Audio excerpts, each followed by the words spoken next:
Sana makasama pa natin si Nicole. Mag-iisa na lang talaga ako. Ngayon, dito ako ngayon sa dagat. Nag-unwind muna ako dito. Kasi di ko alam ano nangyari kay Nicole. Di na siya nagre-reply sa akin. Siguro mag-iisa na lang talaga ako. Ako na lang talaga mag-isa.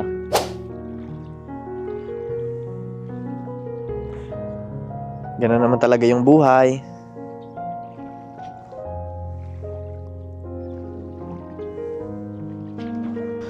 Lilipat tayo din sa kabila. Si parang naging kanal dito. Gusto ko pa naman mag-unwind.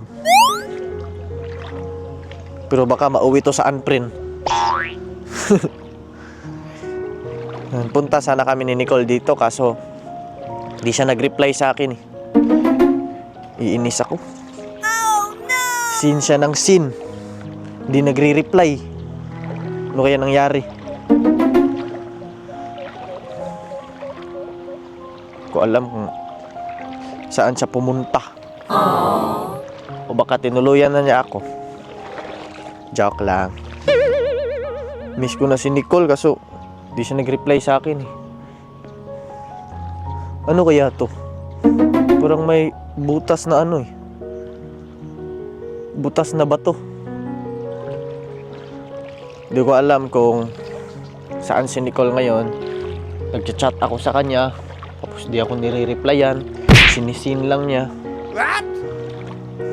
Bakit kaya no? Ayaw na ba niya sa akin dahil pangit ako? Or bungal? Pero kahit na, hindi pa rin natin pwedeng isipan ng masama yung pinakamamahal ko. Shoutout ako kay Nicole kung napapanood mo to. Pero sa totoo lang guys, malayo talaga. Malayo kami sa isa't isa. Kasi ako, nasa Lapu-Lapu. Tapos si Nicole, nandun sa puso ko. Kaya nandito ako ngayon mag-isa kasi si Nicole nasa Konsolasyon.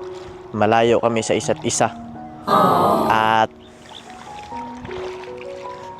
magta-travel pa ako ng 1 oras o 2 oras mahigit bago ako makapunta doon. Kaya mag-isa lang ako ngayon dito. Dahil dito yung na-replyan ni Nicole. Nagtatampo tayo. Sana sa iuwi niya tayo. Wala na ako sa mood, sumabay pa yung panahon. Umulan pa. Umambon pala. Ngayon,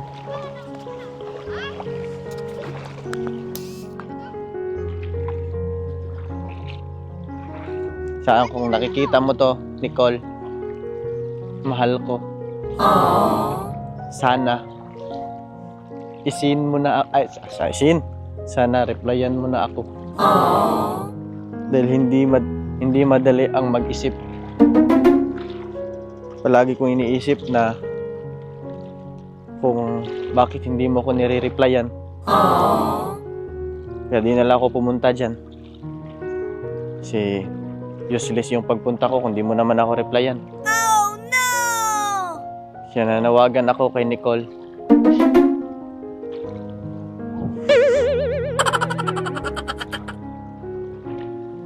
Sana makasama pa natin si Nicole. Sana makasama ko pa si Nicole. Yan ang palagi kong dinadalangin. Pag makasama ko pa ulit si Nicole, dadalhin kita dito sa may itim na putik. Guys, umulan kanina, nakikita nyo naman, at nagpaantaglo na pasilong. Ano kami sa ulan para hindi kami mabasa ng ulan. Kaya nagtago kami sa ulan. Kasama ko lang ngayon yung cameraman natin. And syempre, gusto ko lang pala i-shoutout yung mga mabubuting sponsor namin. Tita Marilyn, Tito Jolo Tony, and Sir Carlos. And ngayon, abangan nyo kung anong rason kung bakit hindi nagre-reply si Nicole sa akin. Hindi siya nag-reply talaga kahit anong sabihin ko. Hindi ko alam kung anong nangyari. So soon, baka punta ako doon sa kanila. Medyo okay na yung pakiramdam ko kasi di talaga niya ako nire-replyan eh. Kaya bakit naman pag pumunta ako doon tapos di siya nagre-reply, di ba? Kaya mas maigi na bago ako pumunta doon, kailangan nag-reply muna siya.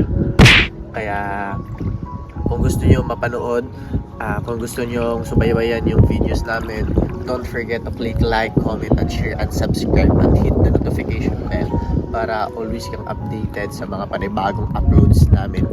So, yun lang. Thank you for watching. Abangan yung next episode. Watch more Video Chan TV and subscribe for always updated Salahat and videos na susunod. Thank you for watching. See you on next episode.